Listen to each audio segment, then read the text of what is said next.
আন্তর্জাতিক আইন সহ সীমান্ত নীতির তোয়াক্কা না করে রোহিঙ্গা সহ প্রায় 20,000 মানুষকে বাংলাদেশে জোর করে পাঠিয়েছে ভারত। প্রতিবেশী দেশের এমন অব্যাহত আচরণের মধ্যেই হতে যাচ্ছে সীমান্ত সম্মেলন। বিজিবির সাবেক কর্মকর্তা অবসরপ্রাপ্ত ব্রিগেডিয়ার জেনারেল মোহাম্মদ জাহিদুর রহমান মনে করেন, এটি ভারতের ডিপ্লোম্যাসির দৈন্যতা, কারণ তারা চাইলেই বৈধ উপায়ে এই কাজটি করতে পারেন। বিষয়টি সীমান্ত সম্মেলনে গুরুত্ব দিয়ে তোলা উচিত। এয়ার বাদলের 3 পর্বের ধারাবাহিকের আজ দেখুন প্রথম পর্ব। এবছরের 14 জুন পুশিন বা জোর করে ভারত বাংলাদেশে বেশি সংখ্যক মানুষ পাঠায়। দিন রাত মিলিয়ে ঠাকুরগাঁও, লালমনিরহাট ও পঞ্চগড় সীমান্ত দিয়ে নারী, পুরুষ, শিশুসহ 44 জনকে পুশিন করেছে। একই বছরের 16 জুলাই দেশের বিভিন্ন সীমান্ত দিয়ে ভারত পুশিন করেছে 55 জনকে। এখন এই সংখ্যা প্রায় 20,000। এরা গত 2-3 বছর থেকে শুরু করে অতীতে 20-25 বছর আগে বিভিন্ন সময় নানান কাজে ভারতে গিয়েছিল।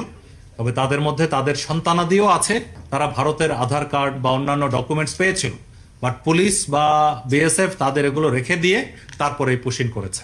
অধিকাংশ ক্ষেত্রে ভারতের আসাম, পশ্চিমবঙ্গ, গুজরাট, মহারাষ্ট্র সহ বিভিন্ন এলাকা থেকে তাদের পুশিন করেছে ভারত। এসব বিষয়ে বিজিবির সাবেক কর্মকর্তা অবসরপ্রাপ্ত ব্রিগেডিয়ার জেনারেল মোহাম্মদ জাহিদুর রহমান মনে করেন, প্রতিবেশী হিসেবে এটি ভারতের বৈরী আচরণ। সীমান্ত সম্মেলনে বিষয়টি সমাধানে আলোচনা চালিয়ে যাওয়া জরুরি। আমাদের তাদের পরিচয়টাকে ভেরিফিকেশন করতে হবে, করে আমরা নিশ্চিত করবো যে হ্যাঁ সে আমাদের দেশের লোক, তারপরে বর্ডারে এসে তাদেরকে আমরা টেক ওভার করবো।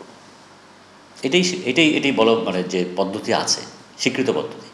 এর পদ্ধতি যখন আপনি ভঙ্গ করছেন, সেটা তো আন্তর্জাতিক আইনের একটা লঙ্ঘন হচ্ছে, মানবতা বিরোধী, আইন বিরোধী কাজ। এটা বেসিক্যালি তাদের, আমি বলবো যে ডিপ্লোম্যাসির দৈন্যতা।